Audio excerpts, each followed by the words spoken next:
Je donne maintenant la parole à son Excellence M. Mohamed Siad Douale, chef de la délégation de Djibouti.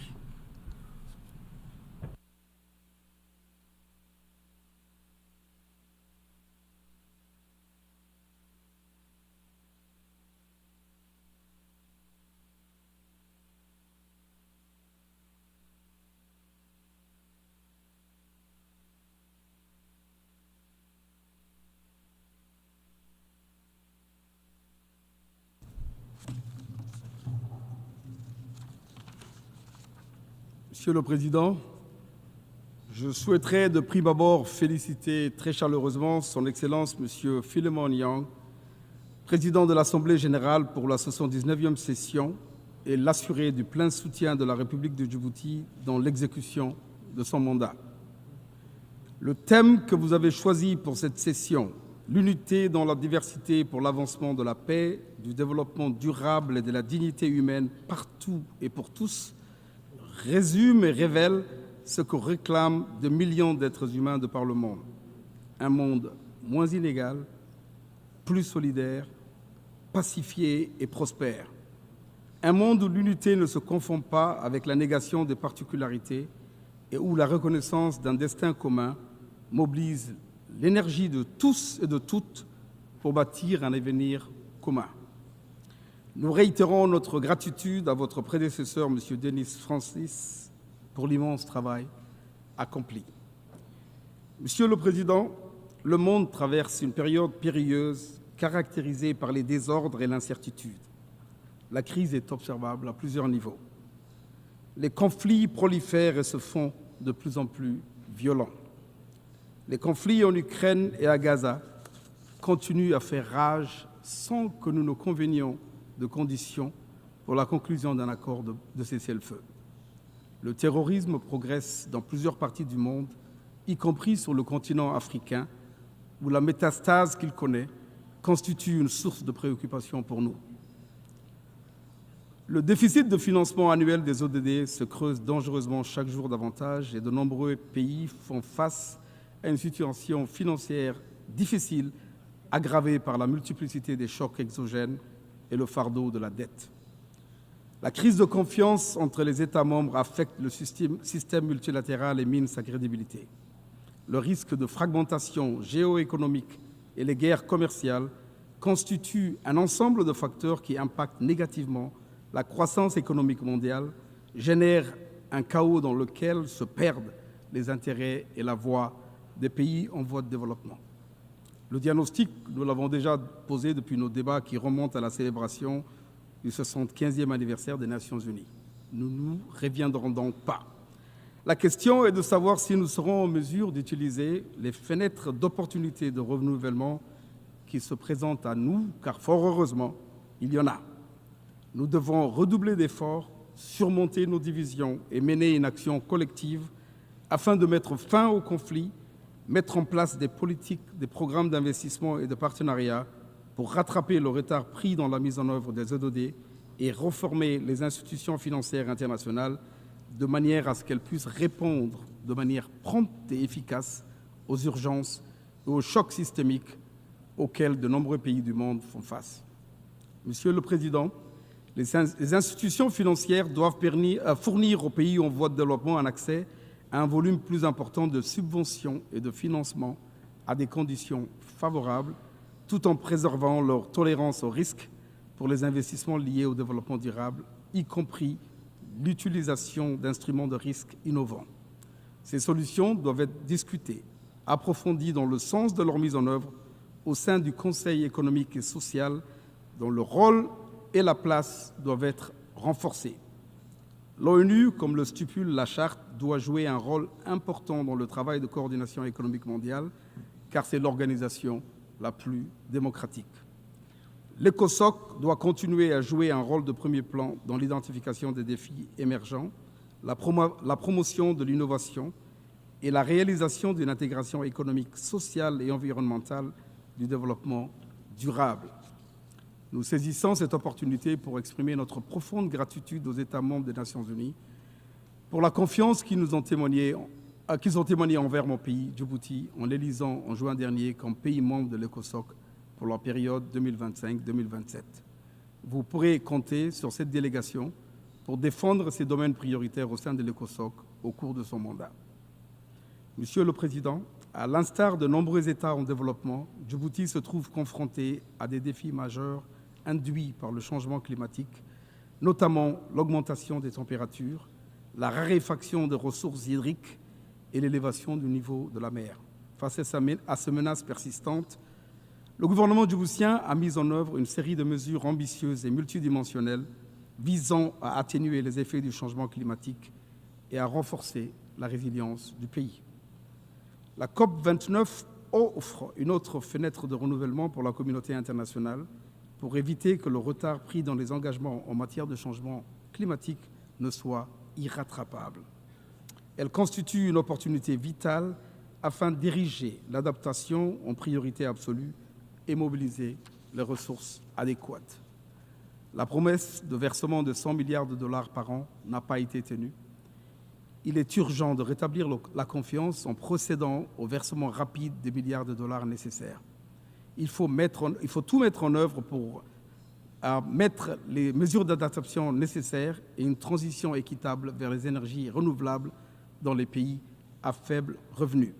Il faut de toute urgence opérationnaliser le fonds pour les pertes et les dommages qui est créé pour aider les pays et les personnes qui pâtissent des effets inévitables du changement et mobiliser davantage de ressources. C'est une question qui affecte les droits de milliards de personnes.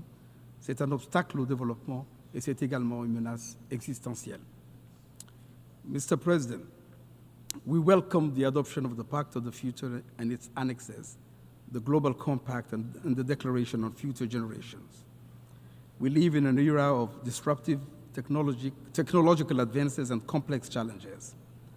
Djibouti is grateful to the United States for having spearheaded the effort that led to the unanimous adoption by the General Assembly of the first ever resolution on artificial intelligence to promote safe, secure, and trustworthy artificial intelligence systems for sustainable development.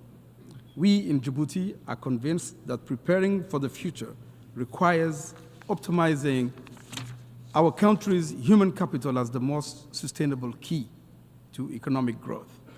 Like many other African countries, Djibouti's population is young. Its population is a tremendous asset and a huge competitive advantage if it is harnessed through investment in skills development and new technologies to promote quality job and workforce competitiveness. We have the ambition to vigorously pursue education systems focused on accessing advanced technological skills. Monsieur le Président, Djibouti se félicite des progrès accomplis par la Somalie dans ses efforts de stabilisation du pays, ainsi que l'approche holistique développée par le gouvernement du président Hassan Sheikh Mohamed pour approfondir la paix. Nous saluons les efforts du Conseil de paix et de sécurité afin d'élaborer une évaluation stratégique conjointe de la situation en Somalie et d'un projet de concept général d'opération. Il nous faut intensifier les discussions afin de convenir de la meilleure option de financement de la mission. Le mandat confié à la future mission post-ATMIS est un mandat robuste. La menace sécuritaire par les attaques terroristes de Al-Shabaab constitue un obstacle majeur à nos efforts conjoints et doit être éliminé le plus rapidement possible. Il faut garantir à la future mission les ressources adéquates et les équipements nécessaires, y compris des multiplicateurs de force. Nous devons soutenir sans réserve les efforts du gouvernement somalien à se repositionner comme un acteur clé dans la région. Son mandat au Conseil de sécurité, qui débutera en janvier prochain, lui servira assurément de plateforme pour partager les leçons apprises et l'expérience acquise durant ces décennies de conflits. Djibouti demeure préoccupé par les attaques perpétrées par les Houthis contre les navires marchands et les navires de commerce. Elles perturbent de manière inquiétante les trafics maritimes et les flux commerciaux. La crise a déjà causé une augmentation exponentielle de coûts de transport maritime qui se reflète dans l'indice de prix des biens de consommation. Si la situation se prolonge, l'impact sur l'économie djiboutienne ainsi que les conséquences environnementales de ces attaques répétées seraient dévastateurs. Nous appelons à l'identification de solutions qui apaisent les tensions régionales, qui contribuent à la détérioration de la situation en mer Rouge et à l'identification des efforts diplomatiques en vue de trouver une issue favorable au processus de paix au Yémen sous les auspices de l'ONU. Mr. President, we are profoundly alarmed by the continued deterioration of the situation in the Middle East and Gaza and the West Bank in particular. The violence continues unabated. We are profoundly saddened by the continuous loss of lives, in particular children in Gaza, the collective punishment of the Palestinian people, the indiscriminate and continued bombings, and the unlawful occupation in the form of a total siege. The attack on Lebanon has accelerated the regional conflagration we all feared. We express hope that the parties would agree to the 21-day ceasefire called for by the US and France. We must avoid at all costs an all-out war. We welcome the resolution recently adopted at the General Assembly 10th Emergency Special Session by an overwhelming majority. The solution demanded by the Security Council, the General Assembly, the Arab Peace Initiative, and by all the 140 states that already recognize the state of Palestine is a two-state solution. It is the only solution that can lead to lasting peace and security. And this is the very solution that has been blocked by Israel's defiant insisting on maintaining its occupation of Palestinian territory in perpetuity. Mr. President, we are troubled by the continued deterioration of the situation in Sudan, the third largest African country and a founding member of IGAD. We are saddened by the tragic loss of lives, the destruction of infrastructure, and the devastating humanitarian catastrophe that it has caused. Djibouti, under the leadership of President Gele, current chairman of IGAD, has held many meetings at summit level to explore avenues for a peaceful resolution of the conflict.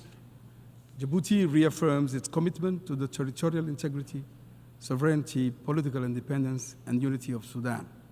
In line with African Union Peace and Security Council decisions, we underscore the importance of ensuring the protection of the Sudanese state, its institutions, and its people.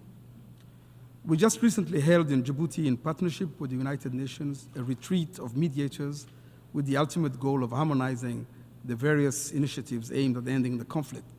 We call on the Sudanese Armed Forces and the Rapid Support Forces to honor the commitments made in Jeddah and subsequent negotiations, and further urge them to guarantee full, safe, rapid, and unhindered humanitarian access.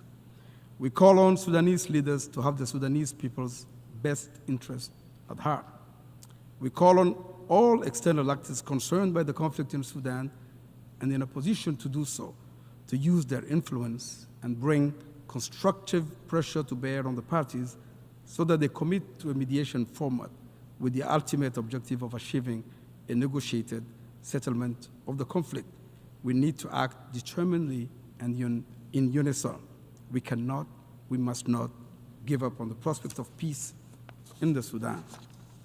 Mr. President, Djibouti stands ready to complete the normalization process with our neighbor Eritrea, and we stand ready to find a negotiated settlement to the conflict on the basis of international law, including the unresolved border dispute and other outstanding issues. The fate of our missing combatants is uppermost in our hearts. Their families need closure. To conclude, at UNGA 79, we have made significant commitments. We have adopted the Pact of a Future, a bold and ambitious document which bestows important responsibilities to our organization and strengthens it. It also calls for a reformed global governance structure. We did it to reject the return to an order devoid of justice, where the strong do what they can and the weak suffer what they must, where there is no rule of law and might triumphs over right. We did it for our own sake and for the sake of our posterity, because we have no choice but to stand up and stand together to prevent a descent into the morass. We now have to honor the commitments made. The stakes are high because if you don't, the United Nations will continue to be reduced to a symbolic space where non-binding commitments are made but never implemented. Thank you for your attention.